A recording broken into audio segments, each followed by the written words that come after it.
Hi, I'm Laura Hicks, and welcome to Scale Up for Success Summit, the virtual summit that is sponsored by ScaleUp Biz, whose world-class leaders are dedicated to helping business leaders grow their companies while honoring people in the workplace. That's why we're bringing together the top business authors and coaches in this series so that you can learn firsthand some of their tips and tricks of the trade. Now it's my honor to introduce with us today, Michele Meiche. Welcome, Michele. Hello, welcome. Good to be here. So one of the things that I love to ask is, what is something that people don't know about you?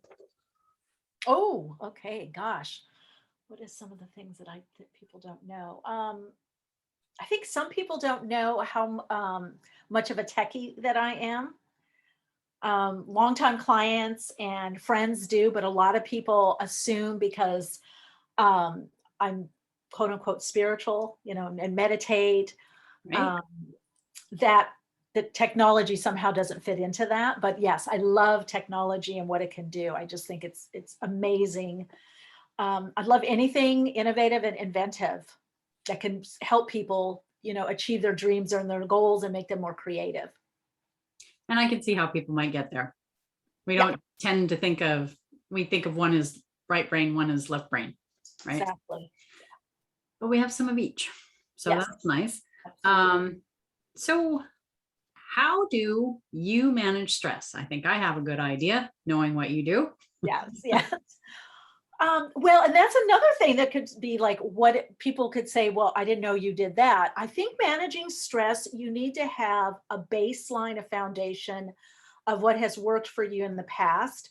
But I do feel that you need to be open to change. You need to be open to integrating different things because sometimes one thing works to reduce stress or alleviate it. Other times that may not work as well, or sometimes it's going to be a concert of things that work. So for me, of course, meditation, movement, walking, just getting out and walking, and not just in nature. I love walking in nature. I love hiking. I love riding my bike along the beach. But I also quaint places that raise my energy or my vibration, where there's cute boutiques or restaurants or other creative people that I can see, really greatly reduces stress. And also, there is that interconnection when you live near a community or within a community where you can walk, you see people that you know, or other business owners that you know, or places that you frequent. That alleviates a lot of stress because you're getting that interconnectedness. You don't People a lot of times think that stress had to be managed. When people talk about, the connection, a lot of times people think that it has to be one-on-one connection. Studies coming out about that. Yes, it helps to have one-on-one connection or to meet in person. However, just going out and seeing other people and waving to people or just noticing other people, humanity, humankind, greatly alleviates stress. So the isolation that people experience a lot with stress would be because they're not having some kind of meaningful contact or interconnection, Right. some kind of connection, and that can be that doesn't always have to be, you know, in person. Great lengths. It doesn't have to necessarily be your best friend or a sibling, or Exactly. it doesn't have to be something like that. I was going to say, I can see how that would be just the being able to connect with humanity in general, especially after last year that we had. Yes, yes, Would yes, be a good thing for most yeah. of us. Just to see other people and smiling, Yeah, waving, and just saying hi. Those kinds of connections really greatly reduce the stress levels. well, that's a great bit of advice. And you're right, not exactly what I expected, knowing that you wrote a book on meditation for everyday living. Yes, but there is a walking meditation in there where you observe. So movement really helps us alleviate stress. Yeah, but great advice. And I was going to say, so how did you become an entrepreneur? Boy, that is such an interesting, because I still don't really consider myself, definitely consider myself an entrepreneur, but not a quote unquote business owner, which is interesting because the other day a colleague of mine was saying your business, or I have a business, but I don't know. Um, I became an entrepreneur out of following what I like and what I love to do, and studying and retraining and just jumping in and starting to do it, and having great mentors, whether formally through training in school, or people that I admired in, not only in my chosen field, Right. um, but all fields. And I remember one time, because I studied a lot of different things. At one point, I studied even massage therapy, holistic health, holistic healing, became a holistic health care practitioner. And a friend of mine had this referral service that referred for like things like energy work, acupuncture, massage therapists. And I also do energy work, such as Reiki and what we call pranic healing. And I was talking, one of the patients, clients, these are very wealthy, so they flew you in different places. And he was asking about myself, and I told him what I did, and he said, "Oh, you're an entrepreneur." And I thought, "Oh." And then I realized, I looked it up, and I thought, "Yes, I am." And I think I've always been an entrepreneur because I've always done things that I like doing and would turn hobbies into money making ventures, even as a child. So I've just have that naturally, and I kind of either naturally know what to do, and I also seek out people that can be helpful. That's great advice. So along the way, there must have been a mistake or two. And I was going to say, so what do you wish you might have been able to avoid? And what did you learn? Gosh, so many.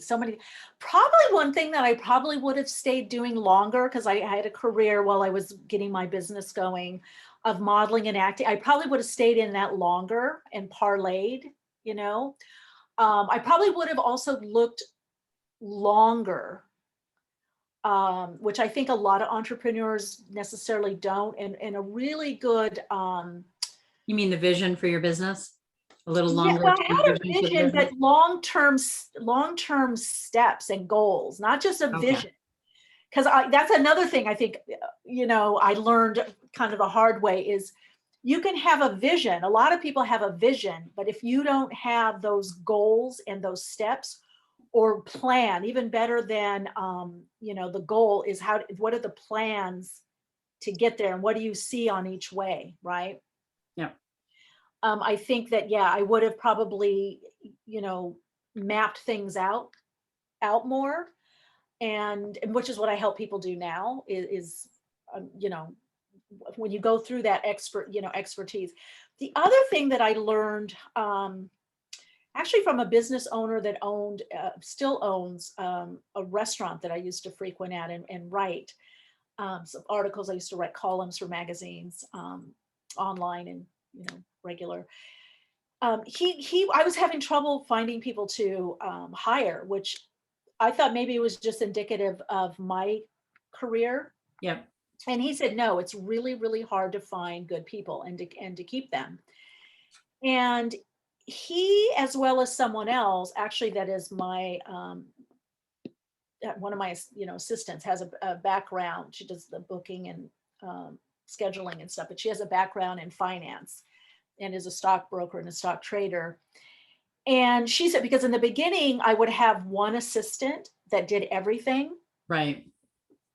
And both of them, yeah, I had that a few times, said, no, the best thing to do is you hire or work with a few people that do different things. They may be trained in one or two different areas and can jump in.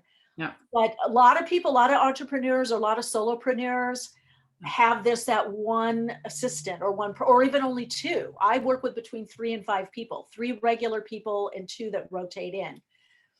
Okay. And so that is one thing that I would say, whether you're bartering services for services, doing that kind of trade, or hiring, it is best to have in the beginning of what you're doing, not all the eggs and all the support in one basket as a person. So And what you're talking about goes with along with another interview that I've done is specialization.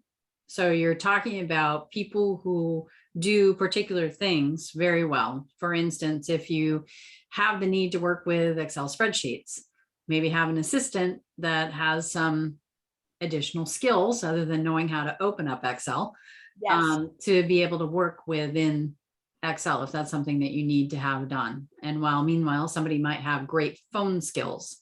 So if you had follow-ups to be done, you would have somebody that would work on that. And what I also heard you say in terms of, building and working with your team is that it's acceptable to have multiple people who work part-time. Yes. So you Yes. hire them for the block of hours or the amount of time that you need them in a week or so much in a month, and work Yeah. with them in that manner. And nothing wrong with that, because there are really great people that work this way, and it suits you. And you also get to, the other thing that I learned is by having multiple people within a team, whether it is the team that, that I use all the time, or Okay. people weaving in, Yep. is I learn a lot. You learn a lot, and you get different perspectives that you wouldn't normally get, because, as great as ideas as I have, and those Right. people that have worked with me, Yes. we need fresh sometimes, or to look, or just to pause. And now with virtual assistants, people working more in the quote unquote, gig economy, Yeah. bit Yep. by bit part, whatever, contract working. There's a lot of different ways to do it. And I actually think it actually opens you up more to understand more, and to be able actually to do more. And also it helps you streamline. That's another thing that I learned. It helps you streamline, like, what is really necessary for someone to do, or not do, or where is the payoff, not just for me, but to my clients, my Right. students, where is the service, what is really needed. And you can't always do that, and you can't necessarily always do that, even from questionnaires or surveys, because a lot of people don't like figuring those things out. But new people will bring in a different approach, a different, like, hey, this is what I'm seeing, this is what's getting us feedback. Or if they work with other solopreneurs or companies, Right. they can then bring that expertise to you and say, hey, this is what they're doing over here in Right. X, Y, and Z. And again, breaking down a little bit of that barrier as entrepreneurs where we think we need to know it all. Yes. Well, that's another thing that, so help. I let go so much of that, especially because in the beginning, things kind of really came quite easy for me. And then I just realized, you know, I could either be a perfectionist and try to manage things, or have things done the way that I see it. Right. I let a lot of that go. Another thing I started asking people that worked with me, especially in social media, people that came on board to help me with that, was because my language as a teacher and having a certain level of expertise is different than the average person that doesn't have Yes. this training. I say, what do you think it should say? As long as it still has my voice or flavor of my voice, Right. but what do you think is helpful? I ask that now with workshops, seminars, whether it's, clients and students, or those that work with me, again, like in social media. I'll say, well, what are you looking for? Because I may say it a certain way and it just goes over. Right. Or like, what are you trying Yeah. to say? Because you're like, that's how I take it in. Yeah, exactly, that's how I take it in. And they will tell me, Yeah. no, I'm looking for this and this. And I'm like, oh, and I'm like, and they're like, it's the same thing, but it's different wording. And I'll go, Right. okay, what are people looking for? What are you looking for? Let's bring that in. It's really important when you want to connect with your audience to connect where they're at. Yes, absolutely. Yes.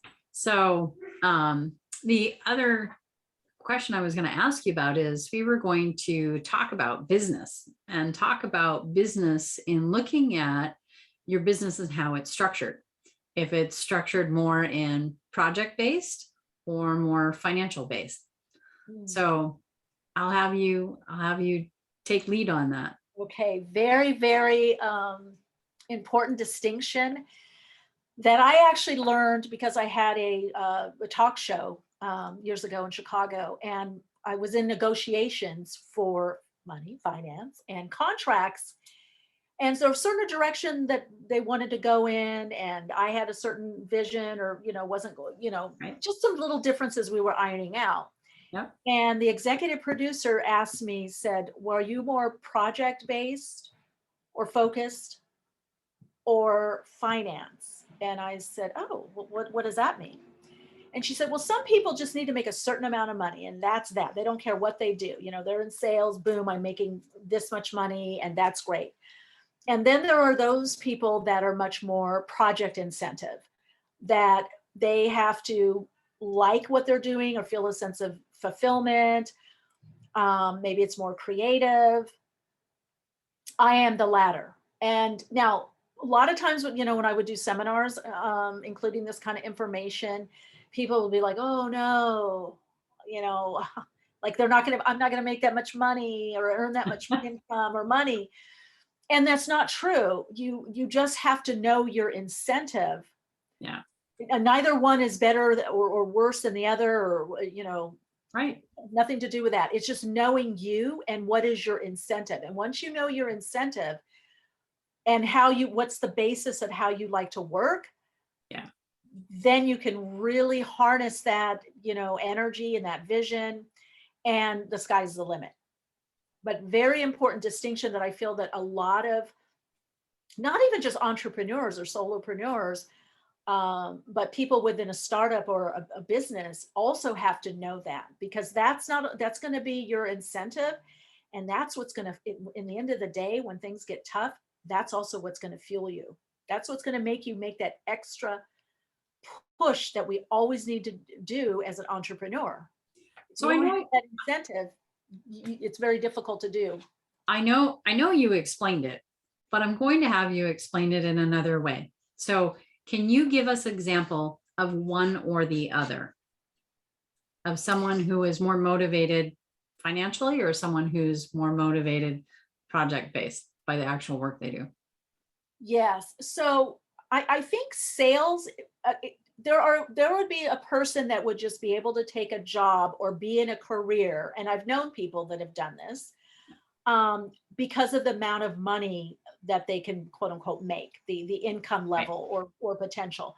And so they choose that career or job because of the amount of money. Now, okay, if you're more project incentive, um, your incentives come from project, you like to work more project based, that's where your fulfillment comes in. That works in the short term, but not in the long term. Because in the long term, that opens you up to burnout and worse. That opens you up to the people that I come to me 40, 50, 60, 70 years old that say, "I hate what my life and I hate what I do. I never wanted to do this." I have a lot of clients that are very, very successful in all areas, not just financially, but with Yeah. family. And they have a lot of deep regret because they went for the finance, they went for the money, and it just never was fulfilling. Now, the good news is you can understand that later on, or when you're already in that field, and begin making adjustments. I have a client that I work with that's in the world of high finance, that actually Right. really wanted to be in healthcare, a doctor, but was dissuaded from that because it didn't, earn the kind of money that it once did. So now they invest um, in companies that are more for healthcare and children, and Right. yeah, philanthropic pursuits. And so they're now getting that fulfillment rather than pulling themselves out of the world of high finance banking. Right. Right. Okay. Great. So does So that make thanks. sense? Yeah, Yeah. thanks for the additional example. Um, and the other thing that we were going to talk about is bridging. Yes. favorite topic of mine on all areas of people's life. Yes, but especially business, because I get a lot of people that like, they'll publish a book and they're like, oh, how come it's not on the bestseller list right now? And I'm like, well, do you have, and I'll tell them, I go, well, who are you? And who am I? Who are you? Or do you have a big team behind you? What are you doing? Right. Yeah. So Did I you do think, these 16 things that you need to do to become a bestseller? yes, even Seth Godin, talks, amazing author, and, does a lot on, reaching critical mass and tipping points within oneself and what's going on. Yes. Talks about, we really shouldn't, again, there's exceptions, but a good rule is not to publish a book until you've been at least on social media for 3 years and built up some kind of base. Right. So bridging is literally a bridge. How do we get to point A to point B? And I use it, it's a process through transitional counseling that I learned. And so it looks like this. If, for instance, let's say somebody finds out, okay, I'm in this job that served me well for a while, or it supported me with my family. But now I find out what I really want to do, or my soul's purpose, or my life's purpose, or there's just something else I want to do. A lot of times, especially in these times, and I feel with people that are mostly influenced with social media and how it looks externally, there is this idea that somehow it just magically happens. You put the website up, you will get the business ads, you got your and there everybody comes. Yep. But there's a way to bridge, which means that unless you have, if somebody has the ability and the gift of, a huge savings that they can just leave their career, their job, and fine. But if not, you need to keep that existing job or career. And I say, thank it, bless it, and see it in a new way. Because what happens as humans, when we want to do something else, now we don't like the other thing. We don't see how it fits. Yes. So in bridging, there's that transitional job, that transitional career. Now, the really important thing though is when you're bridging, when you look at that transitional job or career, you need to look at it differently, because most of the time when you're bridging or moving on to a different career, or maybe you're running to do have a different, title, a different function, you're going from assistant director to director or creative director. You already know that job inside and out. You can do, that's why it's boring, because you're just doing it more rotely.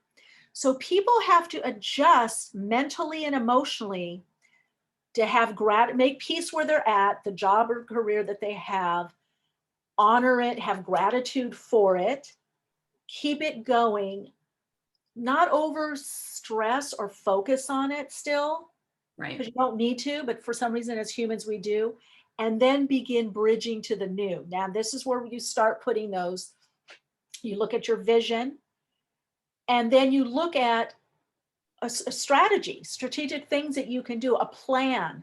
Right. And a lot of people I work with are like, well, I have kids, I have this, I can't do it. I said, you can do one thing a week or a month or every 2 weeks, whatever it is, or you can do something on the weekend, but you have to start bridging. If you start bridging, you will have success. You will see momentum. You will see growth. You will see change. And especially mentally and emotionally, you'll be more prepared mentally and emotionally to make the change. And then you'll also get to your place where you can maybe do whatever it is you're doing, part-time or as a consultant, or perhaps, take on, maybe some other kind of role where you're getting more, exposure to what it is that you actually want to do. Right. But you also, when you're bridging, you really have to let go of the stronghold of that job. And that's what's scary for people. I've had people tell me, well, I can't do that. They still, they need me, or I have all, all of this. And I'm like, Right. These are actually self-imposed Yes. expectations and limitations, because what you're doing is 500% to what everybody else is doing. Yeah. You're fine. You're great. You're doing it. Yeah.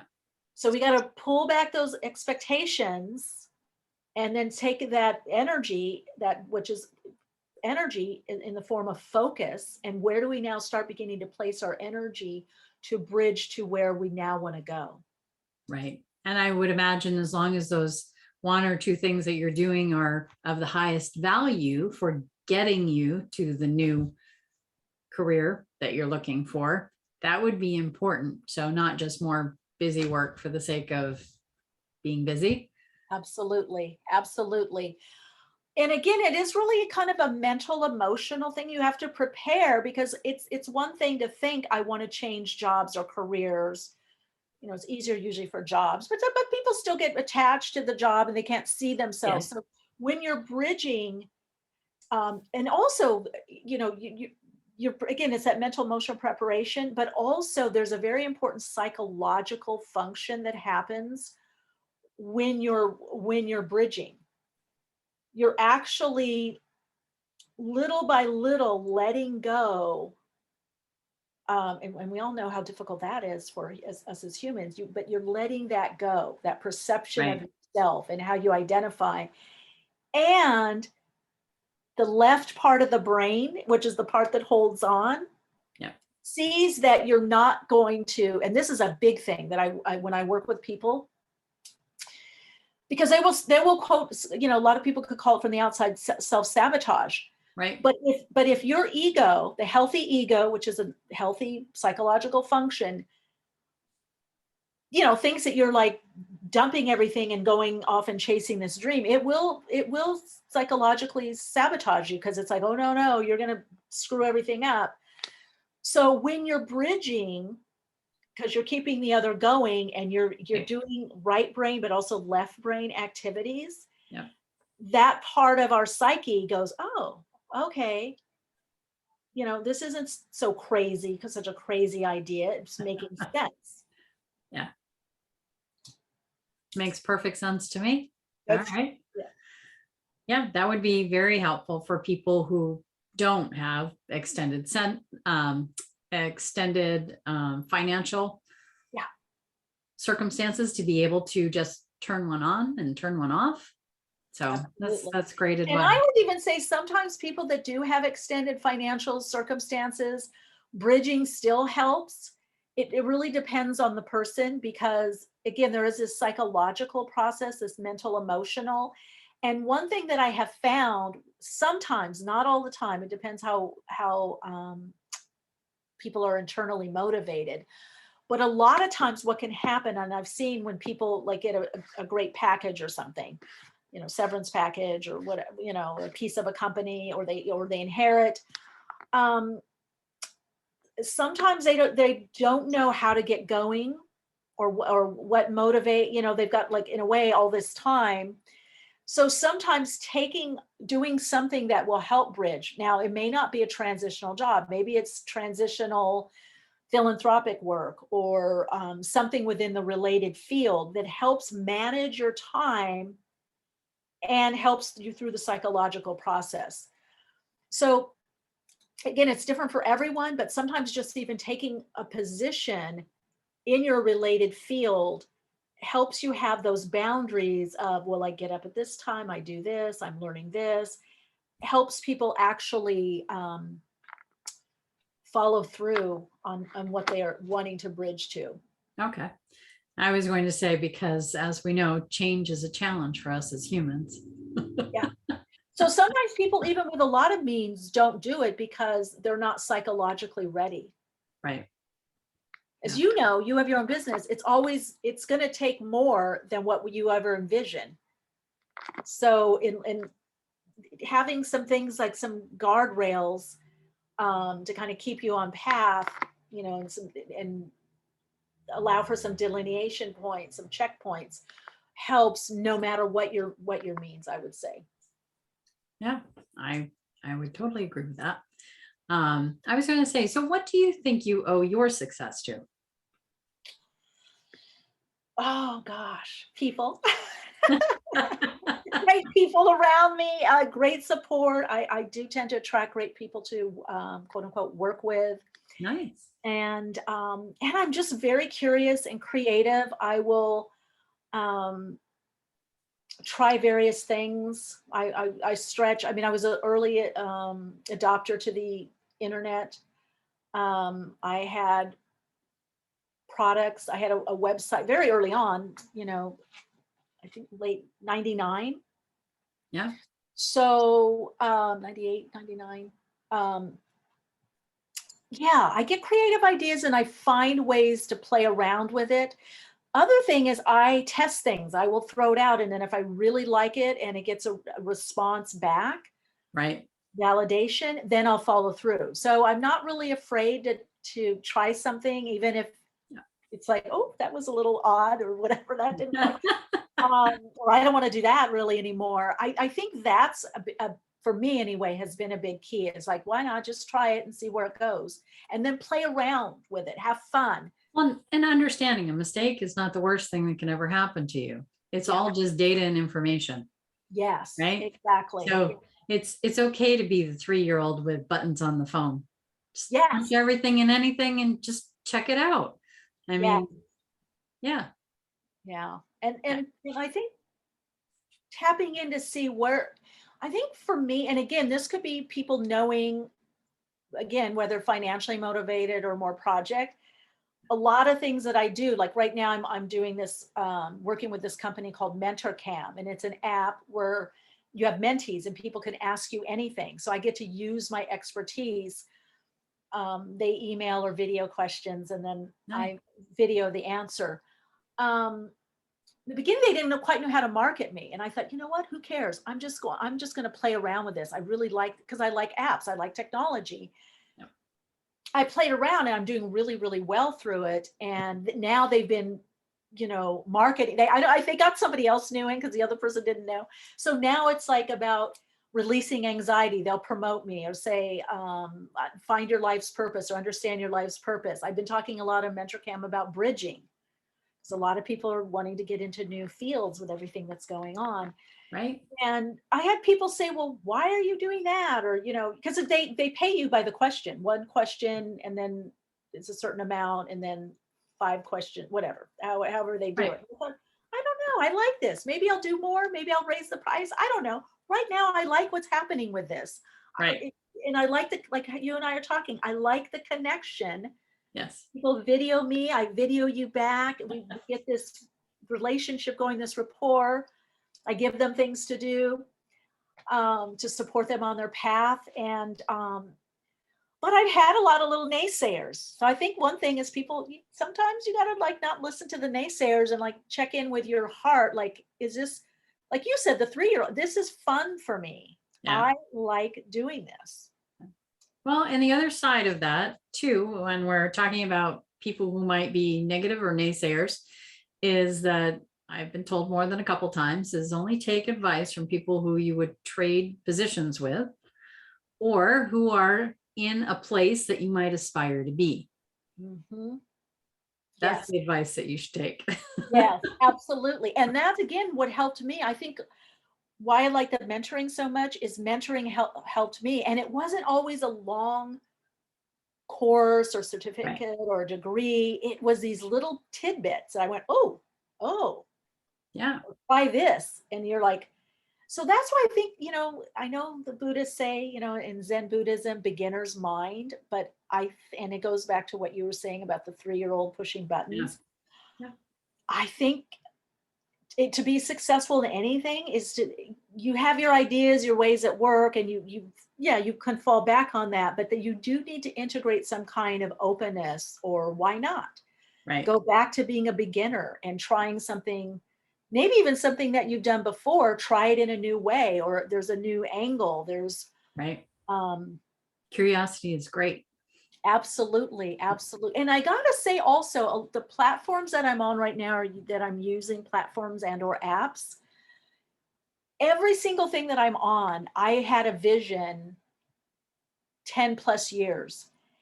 And my team, especially my web designer and that does the back end stuff for me and helps Right. programming, would be like, oh, Michelle, they don't have that yet. You have to embed the blog. No, I want a blog with pictures.